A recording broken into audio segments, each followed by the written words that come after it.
Today's episode of Be Alive is brought to you by Mother Mary's Spiritual Goods. Based in the high Chihuahuan Desert of Marfa, Texas, offering handmade spiritual products and readings to help you manifest your intentions. I personally have had a reading with founder Amanda Holstein, and I have this little paper that I drew from the reading with each of the cards that she pulled and then what she read for each of them about my future. And I've literally, in the past year since that reading, have been checking it off. Okay, this has come true. This has come true on this 8-card reading that she did for me. So I can't recommend not only her products enough, but also absolutely her readings. So for handmade spiritual and manifestation goods, as well as her incredible readings, go to marfatarot.com, MARFA tarot.com, and use promo code KATE20 to receive 20% off your first order.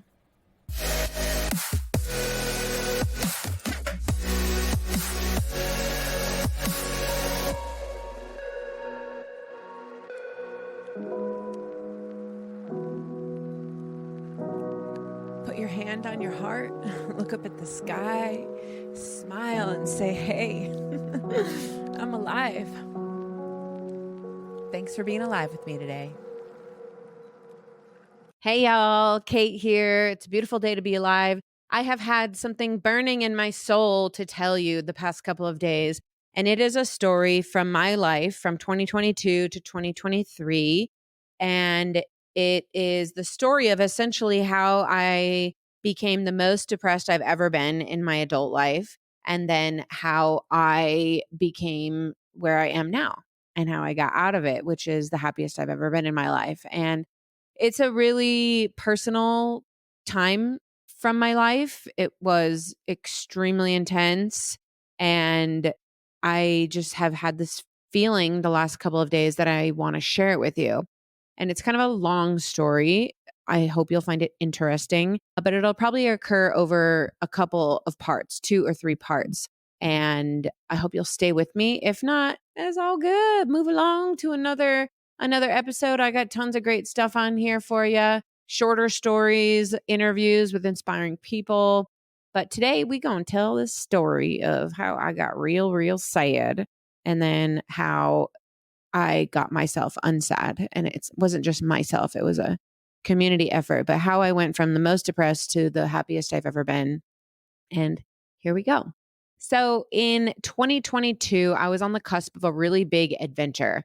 I had been living and working at this meditation retreat outside of Austin for about a year and a half. I moved there it's kind of in the beginning of the pandemic. And then I stayed there for a year and a half, and it was amazing. I had just such a wonderful time at this place. I was managing all of the lodging. We had 25 cabins and houses, and I was teaching yoga and meditation and just running that business, and just being out in the land and being outside was just such an amazing place to be in the pandemic.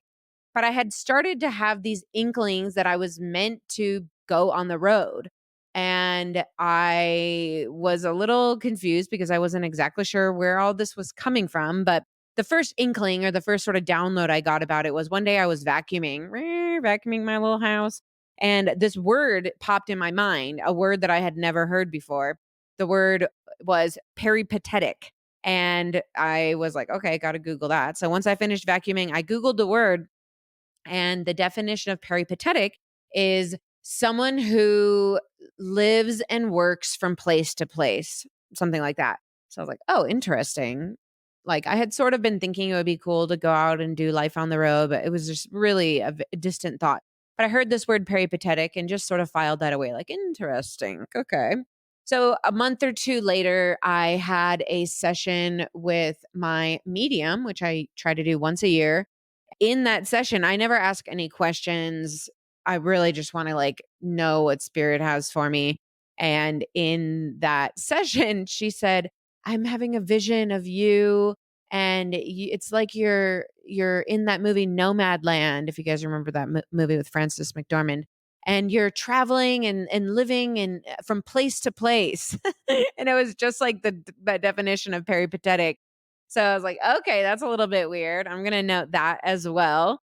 And then the third thing was I ended up having a fling with this guy who had been doing road life for many years, and he shared a lot with me about what to do, what not to do, et cetera. And just sort of cemented for me that, along with the fact that my time at the retreat ended for several reasons, my new adventure was two things. Number one, I was going to go on the road.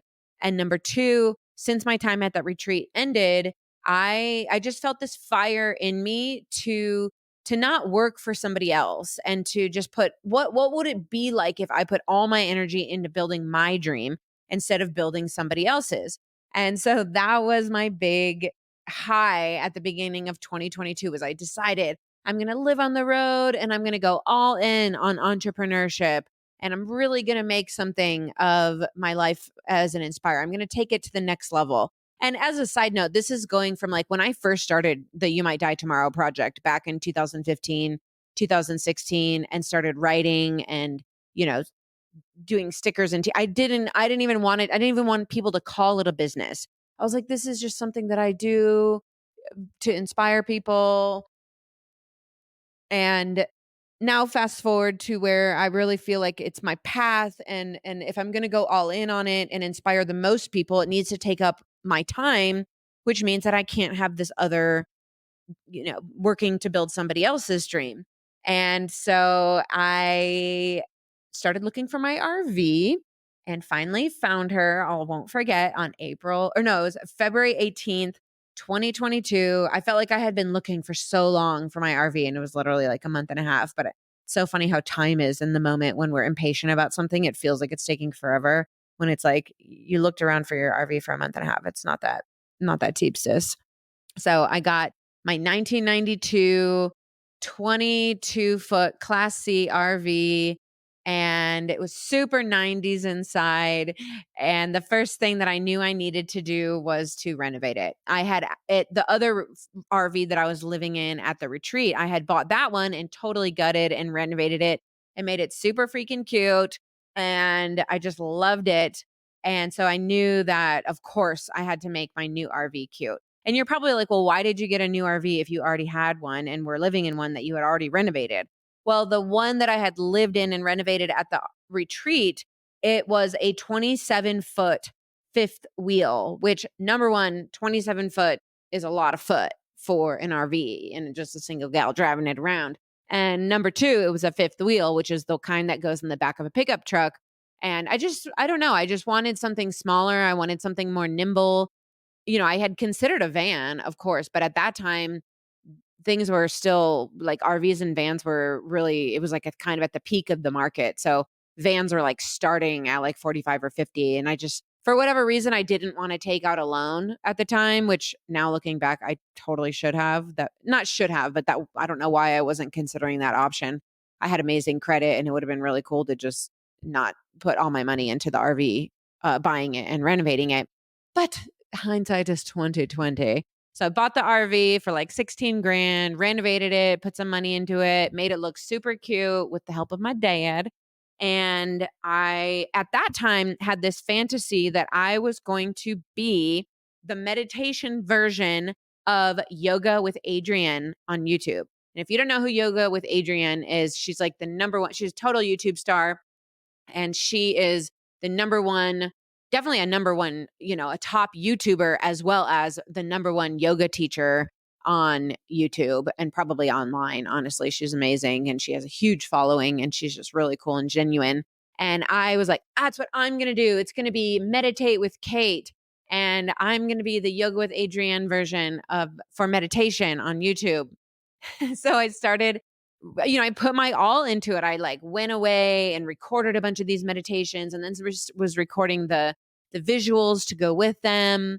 And I edited them, and I came up with the logo, and I made the Meditate with Kate website, and I put them all up on YouTube, and I put them all up on Insight Timer.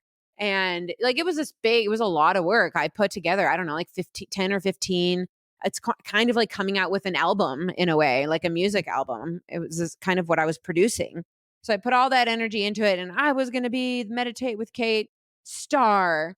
And so I head off into my RV adventure. My first destination was where I am now in Marfa, my most favorite place. And I, well, was dejected and disgusted that I did not reach stratospheric success within, 48 to 72 hours. And I say that jokingly, but honestly, I was like, I had put all this energy into it and I had all these fantasies of how it was going to go.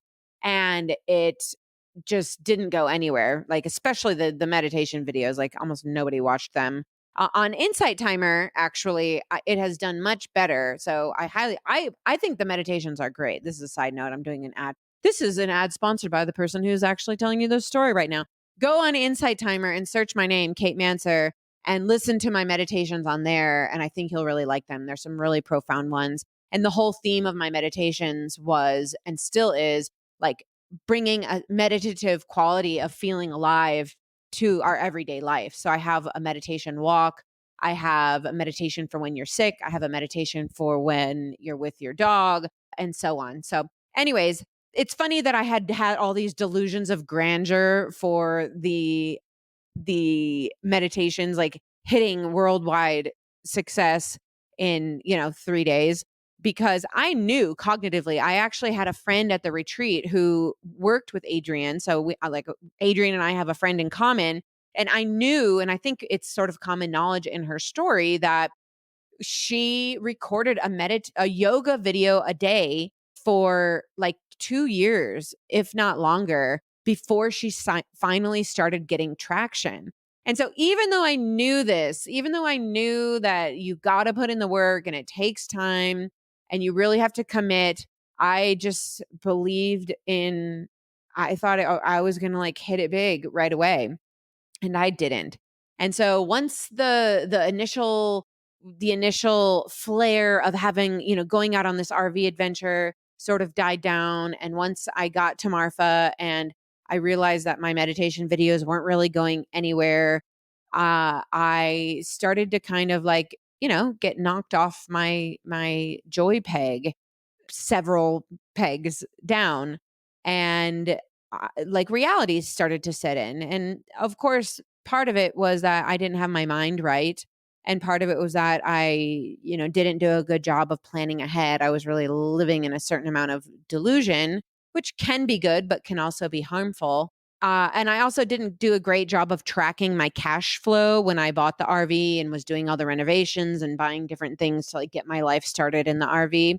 So when I got to Marfa, I finally like sat down and was like, all right, like, let's see how much is in the account.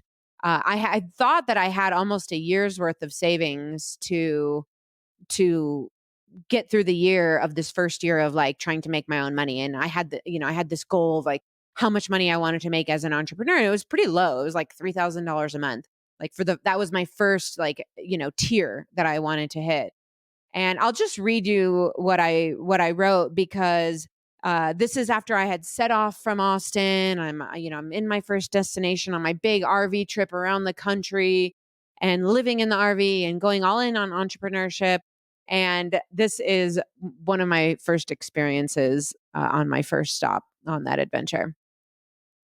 So I wrote this apparently on April 30th, 2022, and it is called, this is a blog post that it's on my website. Well, actually it's not posted. It's still hidden, but you're going to get the secret peek here.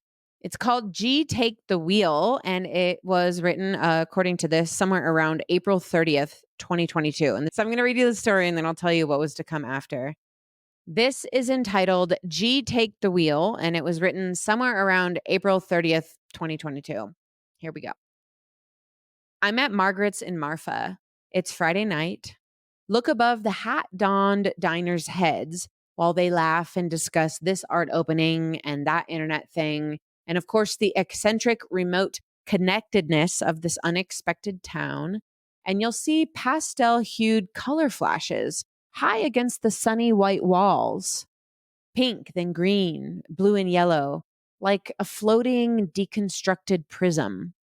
You trace an invisible line back and you'll find the source. Hidden above the open concept kitchen, a stained glass window with colored rectangles stacked one over the other, pink, then green, blue, and yellow.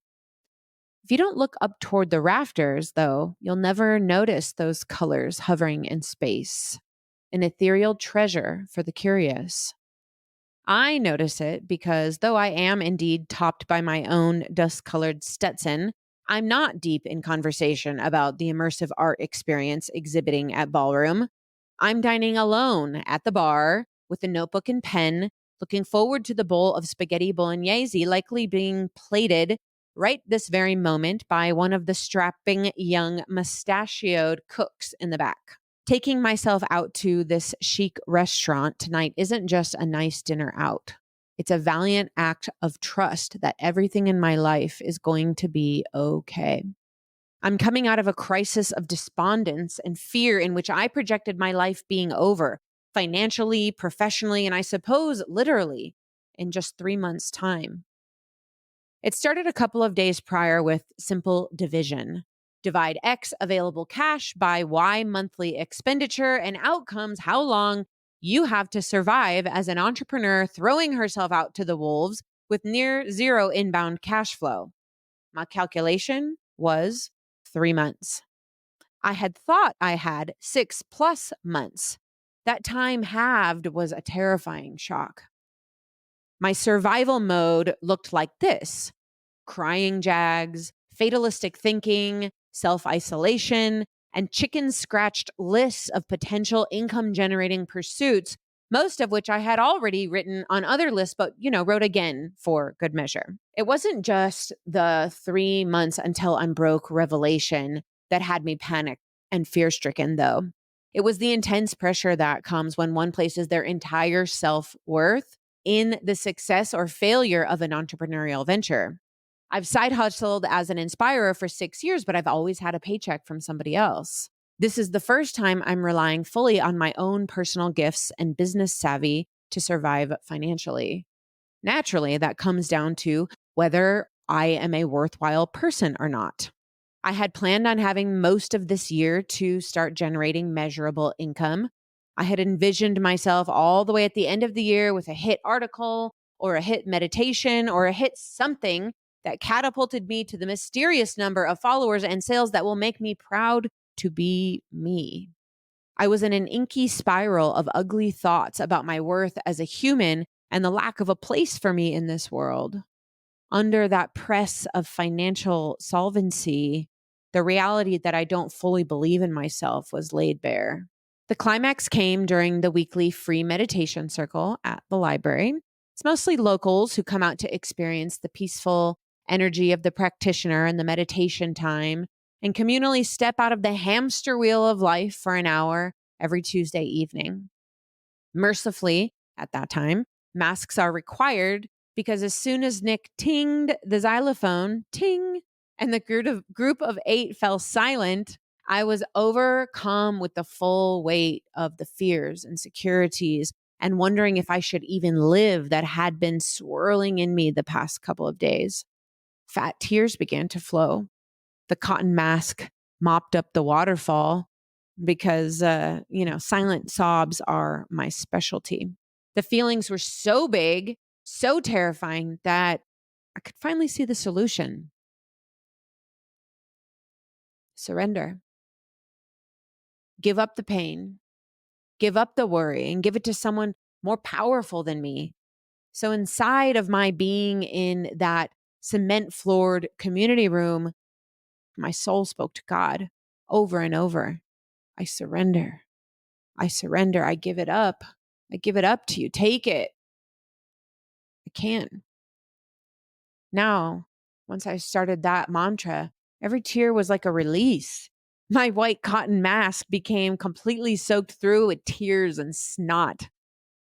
As I repeated those words, I also physically and energetically released up to God as I knew them all the fear, worry, and end of days thinking. When that xylophone tinged again an hour later, ting, I was unburdened. In conversation with some of my fellow meditators afterward, I let out a drunk girl, woo, when describing how great that experience was for me. Drunk girl-esque, I should say. I'm glad to be out of the end of days spiral. This is what I said on April 30th, 2022. Partly because being in that is a level of horrendous I wouldn't wish on anyone, but also because I can now see that the fatalistic pressure I was putting on myself would, in fact, 100% impede my ability to succeed at all. In surrender, my focus is to create and sell heartful and meaningful art with zeal and curiosity. Beyond that, the results out of my control. I also no longer see pursuing supplemental income channels as symbolic of my lack of talent or value as an inspirer. I spent the next day doing a self-worth journaling exercise. I discovered that my self-worth has been chained up to my achievement, but that I have the key. I began to unravel and untangle that chain from my limbs and my psyche and see a glimmer of truth that I am worthwhile and valuable just for being me. The day after that, well, I opened up my budget spreadsheet again with a clearer head to see where I could trim expenses. I looked at my math from that other fateful day and realized I had mathed wrong.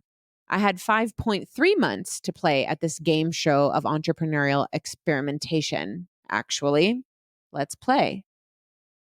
Here at Margaret's, where I write this, I finished my creamy, spicy, boozy bolognese over thick spaghetti tendrils, not quite yet confident enough to splurge on dessert.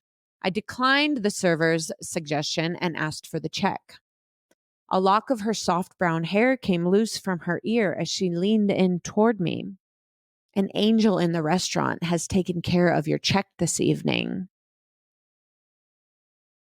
Again, big emotions. Again, tears in my eyes. This time, overflowing gratitude and a huge smile. My fingers traced the pages of fresh pen marks with this very story. In that case, I will have that key lime pie after all.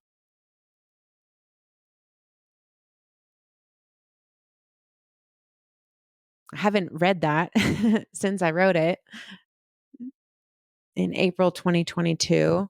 There's just like so much to unpack there.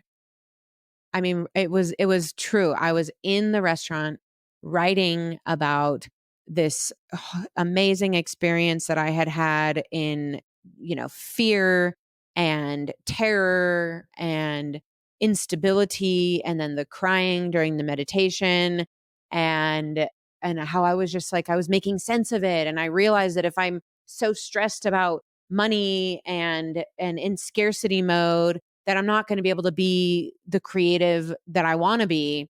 And someone paid for my dinner that night. I still don't know who. Their identity did not want to be revealed. Whoever you are, if you ever come across this, thank you. You just touched my heart and soul. I did order the key lime pie after I had said no to dessert. When I found out that somebody else was paying for my dinner, I ordered that $7 key lime pie and I loved it. And it set me so high. And I wish I could say that that is, the end of the story. I don't actually. I'll back that. I don't wish that I could say that that was the end of the story. And then I went on and I found all the success and the glory, and I released my scarcity thoughts, and my depression was short and sweet, but did what it needed to do. I don't actually wish that, because there's so much in the rest of the experience that I'm about to tell you that has defined me as a person, that has helped me relate better to my clients and helped me be a better writer and a better empathizer. And so, if you haven't already guessed, I got more depressed later on. That's basically what happened is I was feeling so great, and it didn't last. All those lessons that I wrote in that article and that blog post, like, I realized them in that moment, but then I just forgot it. And I think it's prophetic that that day I decided not to post this. And I don't exactly remember. I think I was embarrassed to be posting about the fact that I didn't have a lot of money. And it's prophetic that I didn't post that and that those lessons were not cemented.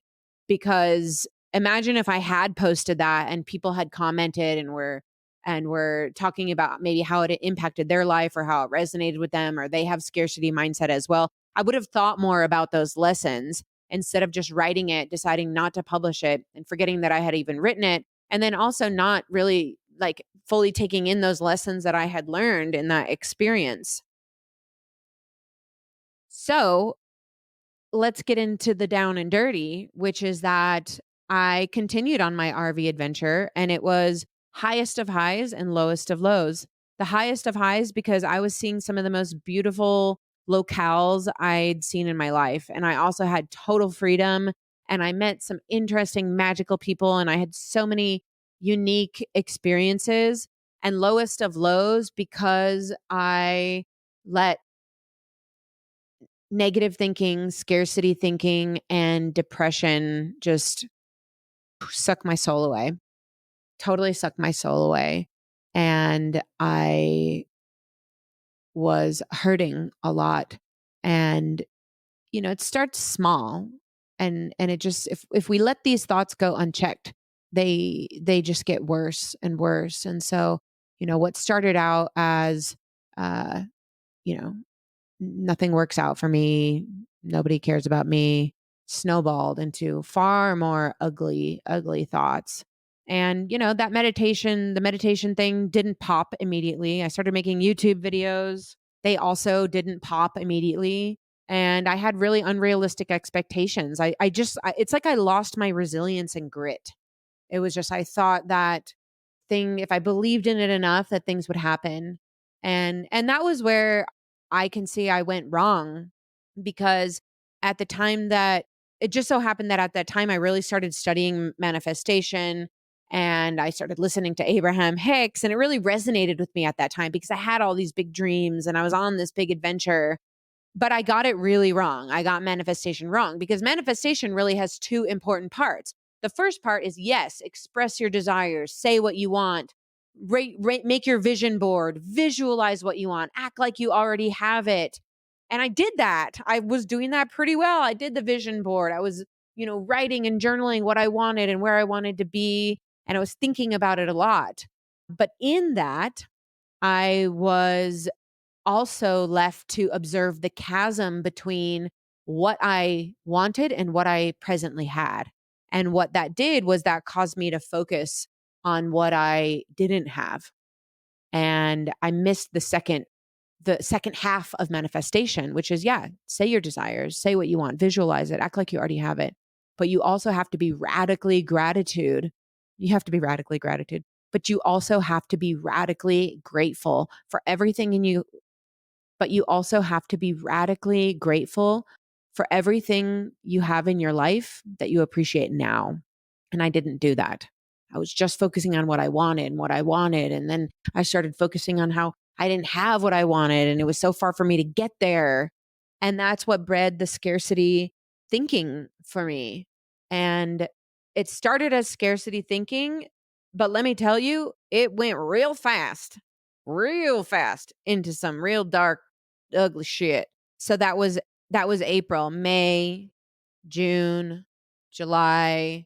I had a couple breakdowns in the RV, like emotional breakdowns, but also like auto breakdowns. I was lonely. RV life is amazing, but also can be really hard and isolating. And it was like we started to go down. We started to go down. I also published this workbook that like nobody, like 10 people bought or something. I still think it's a great workbook. I think it can change your life. It's available on Amazon. It's called the Alive Workbook, but I thought that it was just going to be like my first book and I was going to have all these sales. And apparently now I know I don't think people like workbooks. I think people don't want to have the word work in the title. So I maybe I should republish it under a different name. But so that was just another thing that I chalked up to. My meditation dreams didn't work out. This workbook that I published didn't work out. Nobody wants to buy my stuff. Nobody wants to work with me. I'm worthless. No one cares about me. And what it boiled down to, like the final thought that I was really left with in like May, June, and July, in like my just most challenging moments was God has forgotten about me. There's no path for me in life. There's no reason for me to be here. And part of that came from, I'm going to give a little bit of backstory here. Part of that came from the fact that I felt like I had traveled down the societal blueprint and that didn't work for me. And then I had traveled down this alternative life blueprint, and that didn't work out for me. So rewind to Kate as a 20-year-old, 21-year-old ish. And I started this essentially like 7 to 10 year journey. Yeah, really like 7 years. These things happen in sevens. Let me just tell you. A 7 year journey of climbing a mountain that I realized when I got to the top that it was the wrong mountain. So I had fallen in love. I had gotten married. We had gotten a dog. We bought a house. We got another dog. And I had gotten this great job at Google, right? So I'm making the money. I have the husband, I have the house, I have the dog, and I just wasn't feeling it. And I got rid of the husband because we were not meant to be together. And then I thought everything was going to be great because I was single and I had this great job. And it still felt wrong. It still felt like I was on the wrong mountain. And so that was when I had this big awakening at 28. And if you want to know about that, I'll share that story, but you can also read my book. I'll share that story on another episode because it's a doozy. It's a real good one. You're going to like it. But I had, that life hadn't worked out for me. The societal blueprint, or, I was doing what I thought society wanted from me. I was doing what I thought my parents expected of me. And I got to the top of that mountain and I was like, this ain't it. It's not my thing, chicken wing. And so I then started this other path, this what I call like this alternative life path, where I was traveling, I was going after my dreams. I had quit Google and traveled around the world. I had written a book. I was telling my story. I was writing. And so now here we are in 2022 where I'm like, all right, I'm going to go all in on this dream now. I've been building this dream from 2016 to 2022. That's a 7 years again. Now we're going to go all in and it's really finally going to pop. No more pussyfooting around. And here we are a few months into that, just a few months. Keep that in mind, like reality check here, Kate. And it wasn't going, nothing had popped and nothing seemed to be working out.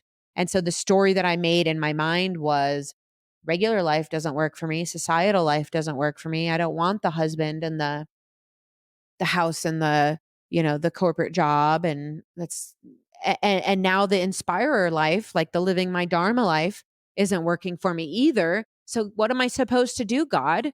Like, do you want me to be a landscaper? I'll be a landscaper. I was just literally, I was so bereft that I was honestly, I considered a bunch of other careers. And I also I had my self-worth was at an all-time low. And it was obviously, as you can tell, really hard. So you get the picture.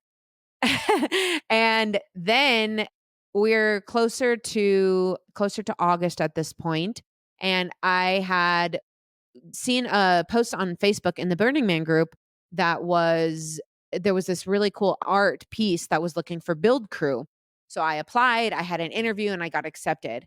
Now, as I was in the lead up to me going to Burning Man, which is a place that I love, and getting excited about being on this build crew, my mood started to lift. I started just getting a little bit out of my black hole, and I started looking forward to Burning Man and getting excited and getting a little bit more perspective on my woe is me attitude. And not even just to minimize it like that, but I truly was starting to come out of like the suicidality or suicidal ideation, and it felt really beautiful. And you may or may not know that at Burning Man, one of the core parts of the culture there is gifting. Now, you can give a lot of different things, and it definitely does not have to be a tangible item. I'm actually really passionate about the kindness gifts and the artistry gifts and all of the other gifts.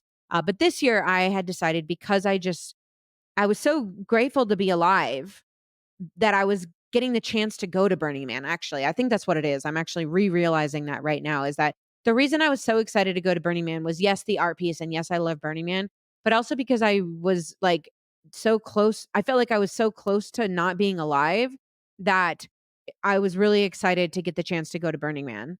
And I decided that my gift that year would be this little note and a rock. So I had a box of rocks in my RV, as we all should. a box of crystals that I wasn't sure what I had wanted to do with them. But then this idea came to me. And it was to, I'm getting my phone because I'm going to read something to you. It was to write this really heartfelt note because I wanted other people who were feeling like they wanted to end their lives to feel seen because I had felt so alone. But I had started to realize that it's almost like a rite of passage. I feel like this existential crisis and wondering why we're here and feeling like it's all like we're forgotten. I wanted other people to know that they're not alone and to give them hope. And so I decided I was going to write this note and I was going to put it in this little fabric satchel with a crystal. And I made about, I don't know, 30 or 40 of these. And I would just hand them out to people who I felt like intuitively needed it. So I would just hand it to someone. And this is what the note said. And I remember exactly where I was when I wrote this. I was in the parking lot of the Staples in Reno, Nevada, because I needed to write it and then go make a bunch of copies so that I could put them in the satchel with the crystal. And this is what it said. Dear you, I'm known as a positive person who loves life. This summer, depression enveloped my existence. I considered ending my life. As of just a few weeks ago, though, I can see the beauty of life again. I'm so fucking grateful to be alive and to have this experience with you. Keep this crystal tight in your hand if ever the dark, terrifying thoughts float through your mind of how it would be better if you weren't here anymore. Let it remind you to hold on for when the darkness clears. Look for the light. It's always there, even when we don't see it. We need you. Love, Kate/Neon, because that's my Burning Man name, Neon. So I had about 30 or 40 of these, and I would just throw out, I was there for like 3 weeks, and I would just hand them out to someone that I felt or sensed that they needed it. When the event started, I came across this art piece that just spoke to my soul and just cleared so much for me. And what it was a enormous lizardy, dragony looking beast made out of old tire fragments that had been sculpted to look like these black scales, one on top of the other, on top of the other, these thick tire pieces. And it had red glowing eyes. And it was like, 10 or 15 feet high, 20 or 30 feet long, this huge art piece, and these red glowing eyes and this big mouth that was open. And when the mouth was open, when you walked up, it would sense your presence, I think, and it would start, this speaker would start, and it would start just spewing these horrible, horrible thoughts like, you're worthless. Nobody likes you. No one cares about you. It was this loud speaker. And then when it was doing it, the beast's eyes would glow red. And when I came across that art piece, oh my gosh, it was as if the thoughts in my mind were just being represented and encapsulated in this art piece. It was like I had a beast or a demon in my mind who was just shouting and slobbering these horrible words at myself all the time, except I was the beast or this, this demon or this beast inside of me. But seeing it from the outside in that art piece and hearing those horrible words that I said to myself, or even worse, it made me just realize how cruel that I had been to myself and how I had pushed out the love.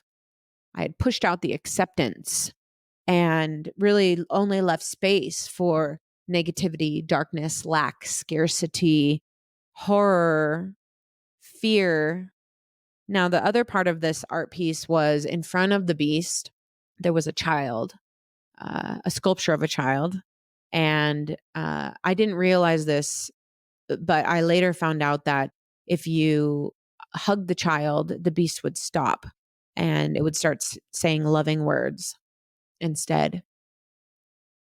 And that beast had a big open mouth, and I had those treasures, those gifts. And so every couple of days I would go by there and I would put a couple of my notes in the beast's mouth, because obviously if someone's there having a moment with this art piece, they have been through what I have been through, I started to feel buoyant. I started to feel like myself again. I had some clarity, and I made an important move. So after towards the end of Burning Man, I visited the temple there. And if you don't know Burning Man, there is every year a large ornate wooden temple constructed by the temple crew and other volunteers. And it is the sacred center of Burning Man. Not sacred because it's used with, created with sacred wood, but because people know that it is sacred and people make it sacred.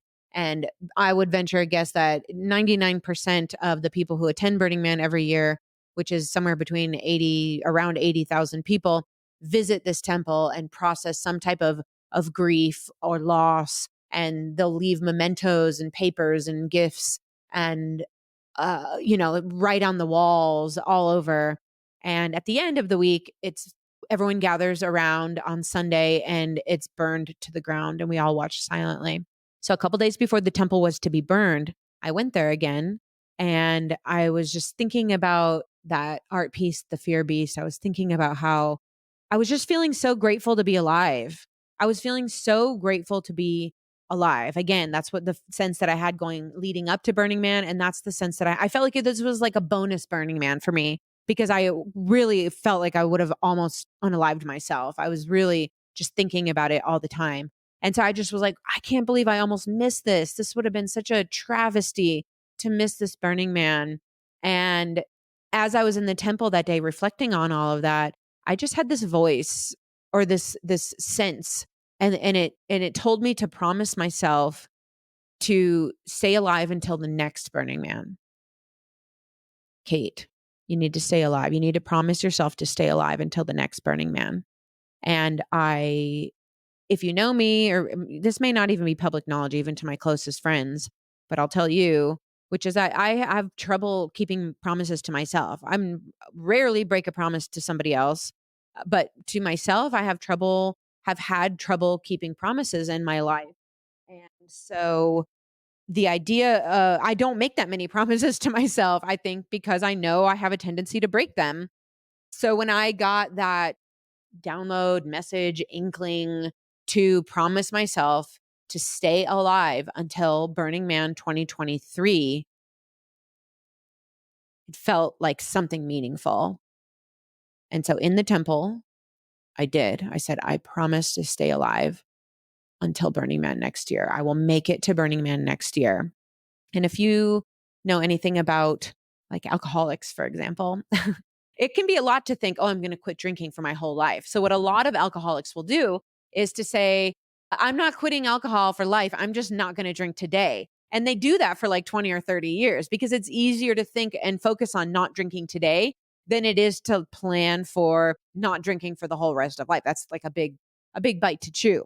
And so I think that was sort of what I did was I couldn't promise myself that I would never take my life at that time, but it felt doable and it felt meaningful and important to promise myself that I would stay alive until Burning Man next year.